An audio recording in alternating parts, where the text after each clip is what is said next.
बच्चों, अब तक हमने पुल्लिंग संज्ञा शब्द रूप व स्त्रीलिंग संज्ञा शब्द रूप का अध्ययन किया है। अब मैं आपको इनका हिंदी अनुवाद व इनका उपयोग बताऊंगी। ठीक है, तो विभक्ति को ही कारक कहते हैं और कारक है संस्कृत में वचनों में चलते हैं, एक वचन, द्विवचन और बहुवचन में।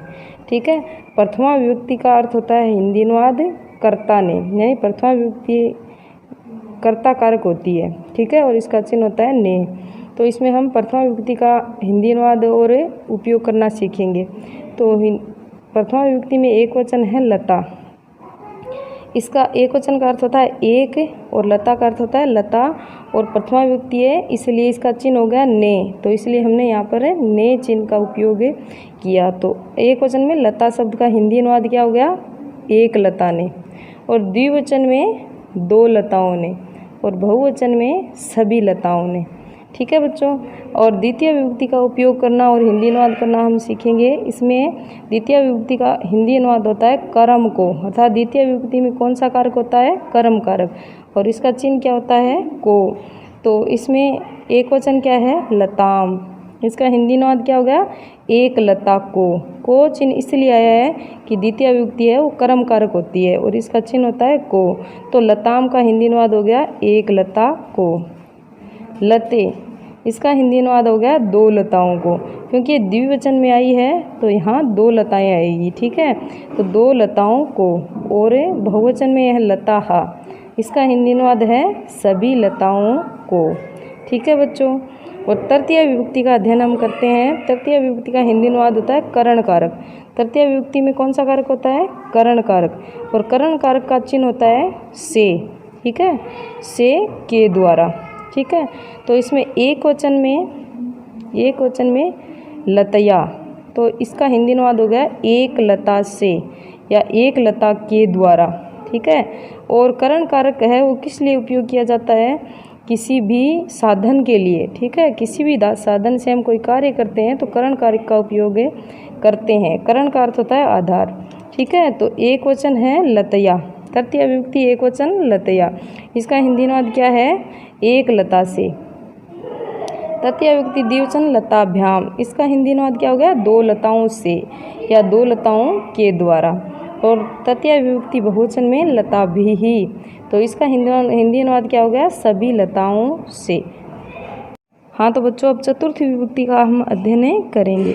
चतुर्थी विभक्ति में बच्चों संप्रदान कारक होता है और इसका कारक चिन्ह होता है के लिए।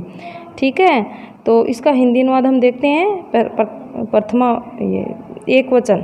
ठीक है, चतुर्थी विभक्ति का एक वचन है लताए, तो इसका हिंदी अनुवाद क्या हो गया? एक लता के लिए। चतुर्थी विभक्ति का द्विवचन है लताभ्याम, तो इसका हिंदी अनुवाद क्या हो गया? दो लताओं के लिए।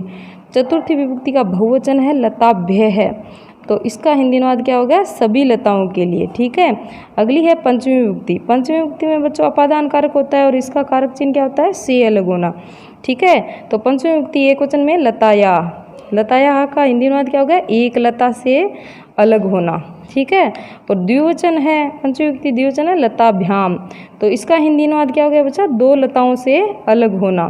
और पंचमी विभक्ति बहुवचन है बच्चों लताभ्य, तो इसका हिंदी अनुवाद क्या हो गया? सभी लताओं से अलग होना। अलग होना जो कारक चिन्ह है वो लगता है, तो पंचमी विभक्ति का कारक चिन्ह क्या हो गया? अलग होना। ठीक है, तो इस प्रकार से बच्चों हमें हिंदी अनुवाद इनका करते हैं। अब है षष्ठी विभक्ति। षष्ठी विभक्ति में बच्चों संबंध कारक होता है और इसका कारक चिन्ह होता है का, के, की, रारेरी, नानेनी। इसमें षष्ठी विभक्ति एक वचन है बच्चों लतयाहा, लतायाहा, इसका हिंदी अनुवाद है बच्चों एक लता का, एक लता के, एक लता की। ठीक है, और षष्ठी विभक्ति द्विवचन है बच्चों लतयोः, तो इसमें दो लताओं का, दो लताओं के, दो लताओं की, दो लताओं रा, दो लताओं री, इस प्रकार से संबंध बताया जाता है।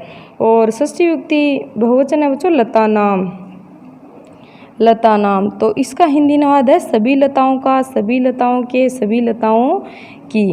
अब अगली विभक्ति है बच्चों अपनी सप्तमी विभक्ति। सप्तमी विभक्ति का में कारक होता है बच्चों अधिकरण कारक, और इसका कारक चिन्ह क्या होता है? में, पर, भीतर, अंदर, पे। ठीक है, तो इस कारक चिन्ह का उपयोग हमें हिंदी अनुवाद करने में करते हैं। ठीक है, संस्कृत हम लिखेंगे तो ये शब्द लिखेंगे, हिंदी हम लिखेंगे तो ये हिंदी अनुवाद वाले शब्द लिखेंगे।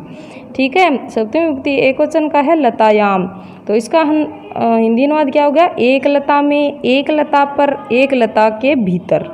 ठीक है, सप्तमी विभक्ति द्विवचन है बच्चों लतियो हो, तो इसका अर्थ क्या हो गया हिंदी? दो लताओं में, दो लताओं पर। ठीक है, और सप्तमी विभक्ति बहुवचन है बच्चों लताशु, तो इसका हिंदी अनुवाद क्या हो गया? सभी लताओं में, सभी लताओं पर, सभी लताओं पे।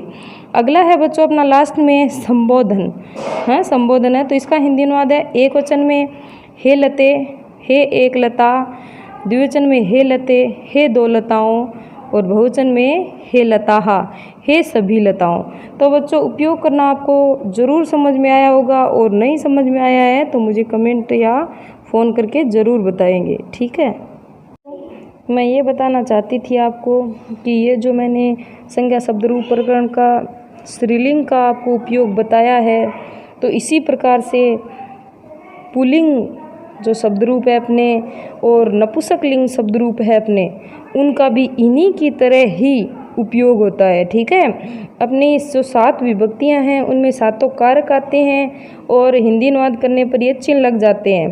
ठीक है, और ये जो संस्कृत की विभक्तियां हमारे जो संस्कृत के वाक्यों में आती है लिखी हुई, तो इसका हिंदी अनुवाद हम इसके अनुसार ही, हिंदी अनुवाद के अनुसार ही करते हैं जो मैंने बताया आपको। ठीक है बच्चों, अगर आपको नहीं समझ में आया है तो मुझे ज़रूर बताना, और आप संस्कृत की बुक पढ़ कर के देखना, उसमें आप अगर इनको याद कर लोगे तो ज़रूर समझ पाओगे और संस्कृत का हिंदी अनुवाद आप बना पाओगे। आगे मैं सर्वनाम शब्द रूप प्रकरण दूँगी तो उसमें मैं आपको सर्वनाम सिखाऊंगी।